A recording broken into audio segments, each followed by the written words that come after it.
Hello, good morning. This is Room Service Department. This is Temple Bormac speaking. How may I help you? Good morning. Can I order for my breakfast? Certainly, sir. But before I take your order, do you have your menu? It is located on the table beside your bed. Did you see it? Yes.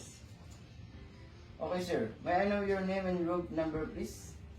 My name is Branif and room 125.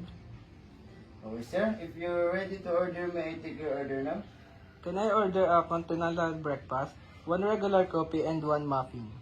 Okay, sir. May I suggest to you orange juice? It also under in your continental of breakfast. Would you like me to add in your breakfast, sir? No. Okay, sir. May I repeat your order? Your order is one regular coffee and one muffin for your breakfast. Did you get your orders right, sir? Yes. Okay, sir. Are you paying cash or charge into your room? Just charge into my room. Okay, sir. Your order will be served in 15 minutes. Is there anything else that I can do for you, sir? No thanks.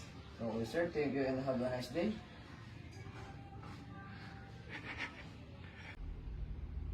Room service, room service. Room service, room service. Room service, room service.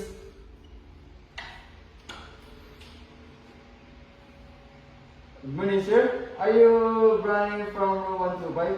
Yes. Sir, here's your room service order. I may come in? Yes. By the way, sir, I'm Dr. Lumag, your room service attendant. Sir, should I leave the food in your tray or do you want to put in your table? Just put on my table. Sir?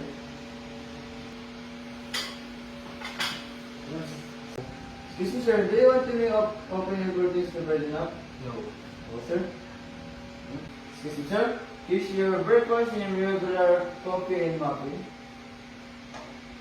Go. Is there anything else I can do for you, sir? Nothing. Okay, sir. When do you want me to come back to take your soiled dishes? After an hour. Okay, sir. If you're ready, just call us and dial 111. Thank you, enjoy your meal and have a nice day.